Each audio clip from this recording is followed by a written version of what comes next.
My name is Emily, and I never thought I'd find myself in a situation like this. Honestly, I feel embarrassed even admitting it, but sometimes the weight of holding things in becomes unbearable, and you need to let it out somehow. That's why I'm telling this story, because it's been eating away at me. This all started during one of the hardest times of my life. In June, I lost my dad to cancer. He had been sick for a while, and during that time I completely devoted myself to taking care of him. Anyone who has ever lost a parent knows the kind of grief I'm talking about. It doesn't just leave a hole in your heart, it changes you. I had been struggling emotionally, barely functioning, but eventually I went back to work, trying my best to hold myself together. Around that time, there was this guy I had been casually talking to. His name was Ryan. We had originally started chatting months before, but nothing really progressed because I had so much going on with my dad. He was understanding about it, and our communication faded. But shortly before my dad passed, Ryan reached out again. At first, it was just casual conversation, small talk here and there, but somehow we ended up reconnecting. Maybe it was because I was vulnerable, maybe because I just wanted someone to talk to, but our conversations started becoming more frequent. Before long, Ryan and I began seeing each other on weekends. Our work schedules were completely different, so weekends were the only time that worked for us. First, everything seemed fine. He was funny, attentive, and he made me feel like I wasn't drowning in sadness all the time. For someone who was grieving, that felt like a lifeline. But there was always one thing I kept circling back to in my mind. Was he really single? I asked him multiple times, straightforwardly, directly, if he was in a relationship. Every time, he assured me that he wasn't. He was convincing, too. Nothing about his place screamed taken. There weren't any feminine things lying around. His car didn't have signs of anyone else being in it often. Even his social media showed nothing suspicious. No pictures with another woman, no tags, nothing. Everything looked clean. And because I wanted to believe him, I did. Weeks went by, and I started to like him more than I expected. He wasn't just a distraction anymore. I was actually growing attached. But then, 2 weeks ago, everything blew up. The day we were supposed to hang out, Ryan called me out of nowhere.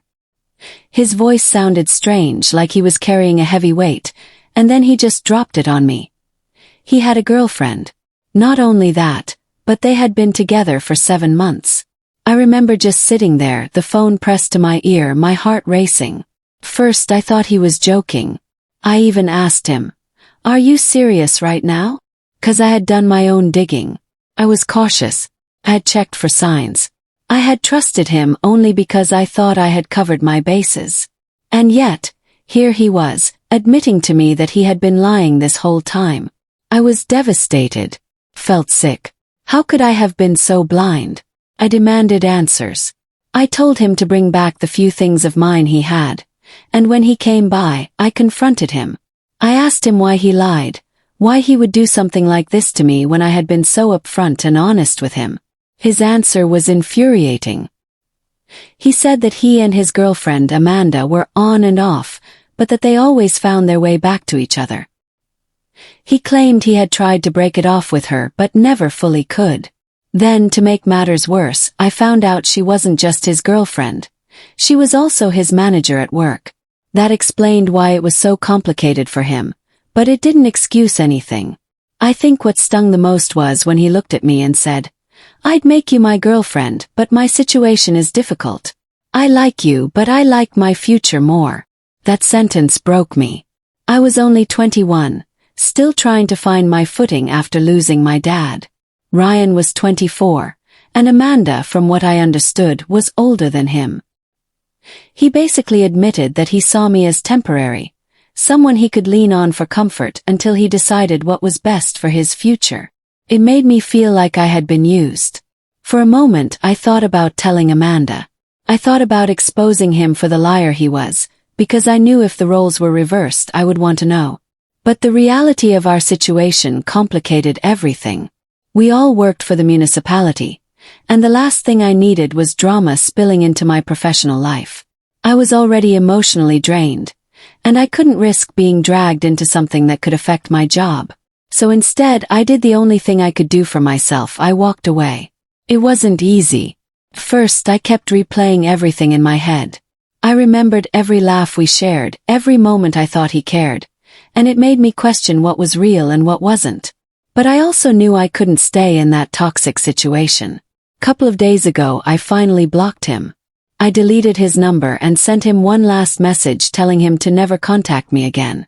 When I did that, I could almost hear his voice in my head from the last time we spoke in person. He had begged me not to block him. He said he wanted to still call me once in a while just to check in. As if I was supposed to stay available for him, waiting for scraps of his attention while he stayed with Amanda. I wasn't going to let that happen. I had already been through too much. Losing my dad was a pain that shattered me, and Ryan had only added more hurt when I was already vulnerable. I realized that if I allowed him to stay in my life, even on the sidelines, it would only keep me stuck in a cycle of pain. The hardest part about all of this was the betrayal. Not just of me but of his girlfriend too. I couldn't wrap my head around how someone could be so selfish, claiming to care for two people while lying to both. It made me angry, but it also made me sad. I didn't just lose him.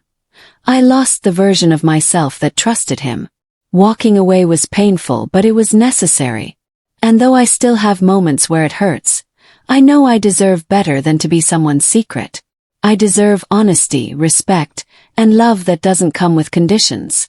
Sometimes I still think about how unfair it all feels, that I was already dealing with grief, that I just wanted someone to lean on, and instead I was dragged into someone else's mess. But maybe this was a lesson I had to learn the hard way.